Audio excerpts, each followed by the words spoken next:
nom du Père et du Fils et du Saint-Esprit. Amen. Bien-aimés dans le Seigneur, loué soit Jésus-Christ. Nous sommes au lundi de la 30e semaine du temps ordinaire, année C. Disposons nos cœurs à l'écoute et à la méditation de la parole de Dieu. De l'Évangile de Jésus-Christ selon saint Luc, au chapitre 13, versets 10 à 17. En ce temps-là, Jésus était en train d'enseigner dans une synagogue le jour du sabbat. Voici qu'il y avait là une femme, possédée par un esprit qui la rendait infirme depuis 18 ans. Elle était toute courbée et absolument incapable de se redresser. Quand Jésus la vit, il l'interpella et lui dit : « Femme, te voici délivrée de ton infirmité. » Et il lui imposa les mains. À l'instant même, elle redevint droite et rendait gloire à Dieu. Alors le chef de la synagogue, indigné de voir Jésus faire une guérison le jour du sabbat, prit la parole et dit à la foule : « Il y a 6 jours pour travailler.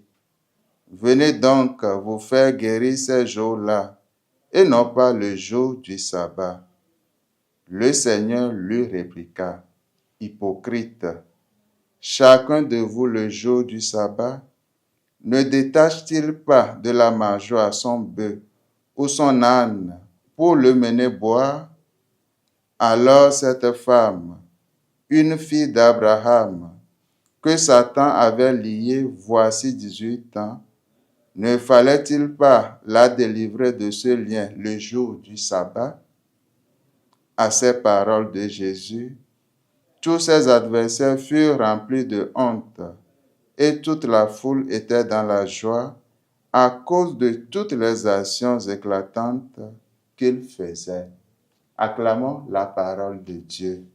Louange à toi, Seigneur Jésus.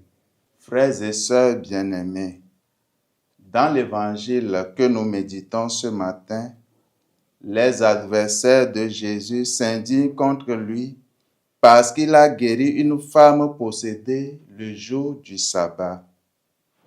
Cette attitude des chefs de synagogue nous donne de nous demander s'il est permis de faire le bien le jour du sabbat ou encore s'il y a des jours, des moments propices pour faire le bien.